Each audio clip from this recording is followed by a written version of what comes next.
Sebelumnya perkenalkan kami dari kelompok 10 yang beranggotakan saya sendiri Dahrina Azmi Asyarti dengan NIM 41833111013.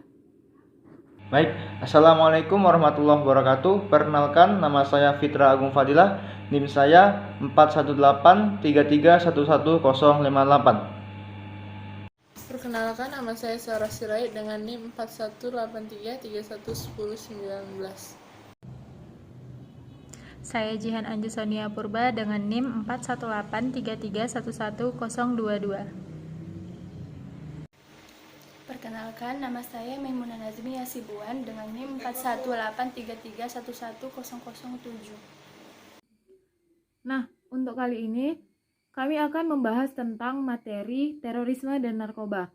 Untuk yang pertama kita bahas yaitu mengenai terorisme.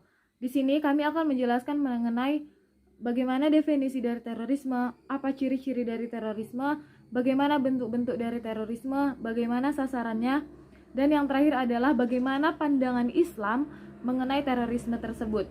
Untuk pertama kali akan dijelaskan oleh Saudari Jihan Anju Sonia Purba.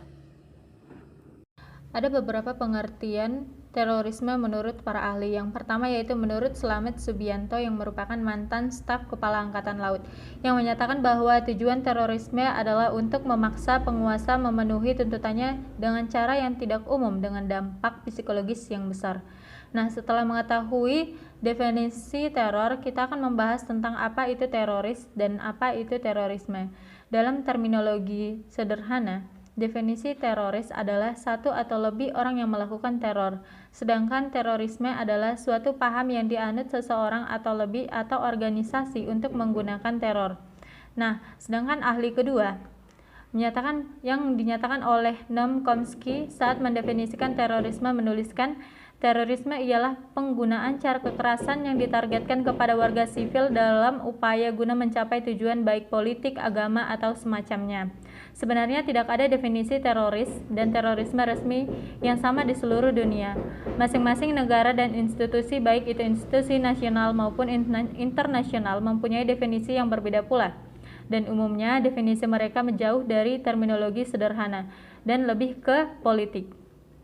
Nah, untuk yang ketiga, yang menurut Ensiklopedia Indonesia tahun 2000, terorisme adalah kekerasan atau ancaman kekerasan yang diperhitungkan sedemikian rupa untuk menciptakan suasana ketakutan dan bahaya dengan maksud menarik perhatian nasional atau internasional terhadap suatu aksi maupun tuntutan. Nah, ciri-ciri terorisme. Ciri-ciri terorisme yang akan kami cantumkan yaitu menurut beberapa literatur referensi termasuk surat kabar dapat disimpulkan bahwa ciri-ciri terorisme ada 5, yaitu yang pertama adalah organisasi yang baik, berdisiplin tinggi dan militan, mempunyai tujuan politik, ideologi dan yang kedua yaitu mempunyai tujuan politik, ideologi tetapi melakukan kejahatan kriminal untuk mencapai tujuannya. Sedangkan yang ketiga yaitu tidak mengindahkan norma-norma universal yang berlaku seperti agama, hukum, dan hak asasi manusia. Sedangkan yang keempat yaitu memilih sasaran yang menimbulkan efek psikologis yang tinggi untuk menimbulkan rasa takut dan mendapatkan publikasi yang luas. Dan yang terakhir yaitu menggunakan cara-cara yang antara lain seperti pengeboman, penculikan, penyanderaan, pembajakan, dan sebagainya yang dapat menarik perhatian massa atau publik. Nah, bentuk-bentuknya biasanya yaitu teror nasional dan teror internasional. Teror nasional yaitu teror yang ditujukan kepada pihak-pihak yang ada pada suatu wilayah dan kekuasaan negara tertentu, yang dapat beberapa pemberontakan bersenjata, pengacauan stabilitas nasional, dan gangguan keamanan nasional. Sedangkan teror internasional, tindakan teror yang ditujukan kepada bangsa atau negara lain di luar kawasan negara yang dialami oleh teroris. Nah, untuk selanjutnya akan dibahas oleh rekan saya. Baik, kali ini saya akan melanjutkan penjelasan dari Saudari Jihan Anju Sonia Purba. Nah, kita akan ngebahas tentang bagaimana pandangan Islam tentang terorisme. Apakah dalam referensi-referensi Islam ditemukan definisi dan pengertian mengenai terorisme ini? Apakah Islam juga memiliki strategi tertentu guna untuk memerangi terorisme? Namun, tidak diragukan lagi, istilah terorisme adalah istilah yang baru dan tidak terdapat pada kemunculan agama Islam pada masanya. Nah, kendati demikian, dalam ayat-ayat Al-Quran riwayat-riwayat serta tulisan para ulama terdapat banyak sekali istilah-istilah yang membahas tentang teori-teori serta konsep-konsep tertentu yang berkaitan dengan masalah terorisme ini sebagai bagian dari konsep permasalahan kehidupan manusia. Bahkan dalam teks-teks agama Islam terdapat berbagai istilah yang setara atau pengertiannya sama dengan istilah dari terorisme. Nah, selanjutnya kita akan mengebahas tentang bagaimana terorisme di dalam Al-Quran. Islam sangat melarang dan sekali-kali tidak membenarkan seseorang untuk membunuh dan merenggut nyawa orang lain kecuali pada kondisi tertentu yang menuntutnya. Selain itu juga tidak dapat dilupakan bahwa di dalam Al-Quran terdapat hukuman dan konsekuensi yang berat bagi mereka yang melakukan pengerusakan di bumi ini dan aksi teror yang mengorbankan jiwa, harta, dan kehormatan dari orang lain. Hal ini menunjukkan bahwa agama Islam sejak masa kemunculannya telah mengajak umat manusia untuk menjauhi tindakan kekerasan dan juga aksi teror. Tentunya dengan mengamalkan dengan baik ajaran agama-agama Islam yang membentuk suatu masyarakat yang tentram, aman, serta terhindar dari kejahatan terorisme. Untuk merealisasikan hal ini, dalam ayat Al-Quran, menganggap orang yang membunuh seseorang tanpa alasan yang benar sama seperti ia membunuh seluruh manusia. Allah Subhanahu wa Ta'ala berfirman, "Oleh karena itu kami tetapkan suatu hukum bagi Bani Israel bahwa barang siapa yang membunuh seseorang manusia bukan karena orang itu membunuh orang lain atau bukan karena membuat kerusakan di bumi, maka seakan-akan dia telah membunuh seluruh manusia seluruhnya. Dan barang siapa yang memelihara kehidupan manusia, maka seolah-olah dia telah memelihara kehidupan manusia semuanya. Dan sesungguhnya telah datang kepada mereka rasul-rasul kami dengan membawa keterangan-keterangan yang jelas. Kemudian banyak di antara mereka sesudah itu sungguh-sungguh melampaui batas dan berbuat kerusakan di bumi ini." Quran Surah Al-Ma'idah, surah kelima ayat ke-32. Selanjutnya kita akan ngebahas tentang bagaimana terorisme di dalam riwayat-riwayat hadis Nabi. Sekalipun di dalam Al-Quran tidak ditemukan istilah yang benar-benar sepadan dengan terorisme atau makna yang dekat dengan istilah ini, tetapi dalam riwayat-riwayat ahli sunnah maupun syariah terdapat ibarat-ibarat yang dapat dijadikan pijakan kita untuk mengetahui pandangan Islam mengenai terorisme tersebut. Nah, meskipun istilah-istilah mengandung riwayat ini memiliki pengertian yang lebih luas dibandingkan di dalam istilah terorisme, akan tetapi dengan merujuk kepada riwayat tersebut, maka dengan mudah dipahami hukum Islam mengenai terorisme ini. Nah, bahkan berdasarkan riwayat ini kita juga dapat merumuskan definisi baru terorisme menurut perspektif Islam sebagai istilah yang terkandung dalam riwayat-riwayat yang berkaitan mengenai permasalahan terorisme tersebut. Selanjutnya akan dijelaskan oleh rekan saya. Baiklah, di sini saya akan melanjutkan presentasi dari Dahrina Azmi Asyarti. Fat atau membunuh atau menyerang atau menyergap ialah guna menjelaskan akan keterkaitan istilah ini dengan istilah terorisme. Semula kita akan menyebutkan ucapan beberapa ahli bahasa dan kemudian kita pun akan membawakan beberapa riwayat yang berkaitan dengan permasalahan ini.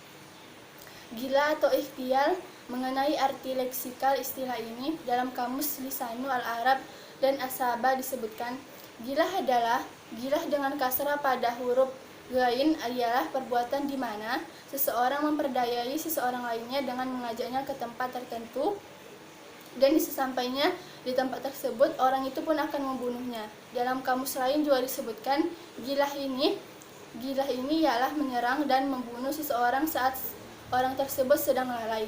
Dengan demikian dapat disimpulkan bahwa gila ialah perbuatan seseorang di mana dengan cara memperdaya sang korban, ia pun akan membawanya ke tempat yang sepi atau tersembunyi dan di tempat itulah orang itu akan membunuhnya.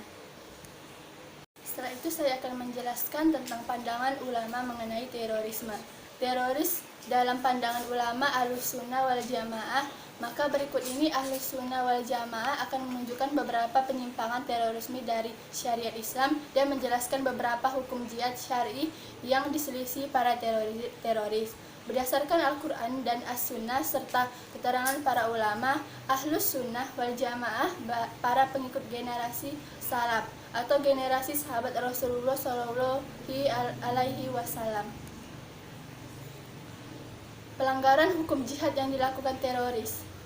Pelanggaran hukum jihad yang dilakukan teroris yaitu: pelanggaran pertama, tidak memenuhi syarat-syarat jihad Islami. Pelanggaran kedua, memerangi orang kafir sebelum didakwahi dan ditawarkan apakah memilih Islam atau membayar jizyah atau perang. Yang pelanggaran ketiga, membunuh orang muslim dengan sengaja. Dan yang terakhir, pelanggaran keempat yaitu membunuh orang kafir tanpa pandang bulu. Baik, selanjutnya saya akan membahas mengenai narkoba. Dalam Al-Quran tidak ada ditemukan terminologi narkoba. Begitu juga dalam hadis-hadis Rasulullah tidak dijumpai istilah narkoba. Karena narkoba merupakan istilah baru. Istilah baru yang muncul sekitar abad 20-an. Istilah narkoba baru muncul kira-kira sekitar tahun 1998 karena banyak terjadi peristiwa penggunaan atau pemakaian barang-barang yang termasuk narkotika dan bahan-bahan adiktif atau obat-obat adiktif yang terlarang. Oleh karena itu, untuk memudahkan berkomunikasi dan tidak menyebutkan istilah yang tergolong panjang, maka kata narkotika, psikotropika, dan bahan-bahan adiktif yang terlarang disingkat menjadi narkoba. Nah, secara terminologi, sebagaimana dijelaskan oleh Muhammad Saidud Khamar, yang artinya menurut beliau pengertian syara dan bahasa Arab adalah sebutan untuk setiap yang menutup akal dan menghilangkannya, khususnya zat yang dijadikan sebagai bahan minuman keras, baik yang terbuat dari anggur maupun yang terbuat dari lainnya. Nah, berikutnya menurut Ibnu Taimiyah mendefinisikan khamar sebagai berikut. Nah, yang artinya khamar adalah sesuatu yang disebutkan dalam Al-Quran apabila dikonsumsi bisa membuat mabuk, baik yang terbuat dari kurma maupun dari zat lainnya, dan tidak ada batasan bahwa yang memabukkan hanya terbuat dari anggur saja. Nah, untuk selanjutnya akan dibahas oleh saudari Sarah. Terima kasih. Baiklah, di sini saya akan melanjutkan presentasi. Ada beberapa dalil yang mendukung haramnya narkoba. Yang pertama, Allah Ta'ala berfirman, dan menghalalkan bagi mereka yang segala yang baik dan mengharamkan bagi mereka segala yang buruk. Quran Surah Al-A'raf ayat 157. Setiap yang khabits terlarang dengan ayat ini. Di antara makna khabits adalah yang memberikan efek negatif. Yang kedua, Allah Ta'ala berfirman, dan janganlah kamu menjatuhkan dirimu sendiri ke dalam kebinasaan. Quran Surah Al-Baqarah ayat 195. Selanjutnya, hukuman bagi pengguna narkoba. Menurut jumhur, mayoritas ulama, narkoba itu suci atau bukan termasuk dalam najis. Boleh dikonsumsi dalam jumlah sedikit. Tapi, bagi yang mengonsumsi narkoba dalam jumlah banyak, maka dikenai hukuman takzir atau tidak ditentukan hukumannya. Bukan dikenai had atau sudah ada ketentuannya seperti hukum pada penzina. Sedangkan ulama Hambali yang berbeda dengan jumhur, dalam masalah ini mereka berpendapat bahwa narkoba itu najis, tidak boleh dikonsumsi walau sedikit, dan pencandunya dikenai hukuman had, seperti ketentuan pada minuman keras. Namun, pendapat jumhur yang kami anggap lebih kuat, sebagaimana alasannya telah dikemukakan di atas. Selanjutnya, mengkonsumsi narkoba dalam keadaan darurat. Imam Nawawi rahimahullah berkata, seandainya dibutuhkan untuk mengonsumsi sebagian narkoba untuk meredam rasa sakit ketika mengamputasi tangan, maka ada dua pendapat di kalangan Syafi'iyah. Yang tepat adalah dibolehkan. Al-Khatib Asy-Syarbini dari kalangan Syafi'iyah berkata, boleh menggunakan sejenis nabzah dalam pengobatan ketika tidak didapati obat lainnya, walau nantinya menimbulkan efek memabukkan karena kondisi ini adalah kondisi darurat. Namun agama Islam memiliki pertimbangan akan penggunaan narkoba. Sepanjang narkoba dipergunakan di jalan yang benar, maka Islam masih memberikan toleransi. Artinya narkoba dalam hal tertentu boleh dipergunakan seperti pada tingkat darurat, pada tingkat kebutuhan hajat, tingkat bukan darurat dan bukan hajat. Sekianlah presentasi dari kelompok kami. Saya kembalikan kepada moderator. Baik, sekian presentasi dari kami. Mohon maaf jika terdapat kesalahan kata atau penjelasan mengenai materi yang telah diberikan. Saya mewakili teman-teman di kelompok mengucapkan terima kasih atas partisipasi teman-teman. Semoga apa yang kami sampaikan dapat bermanfaat. Wassalamualaikum warahmatullahi wabarakatuh.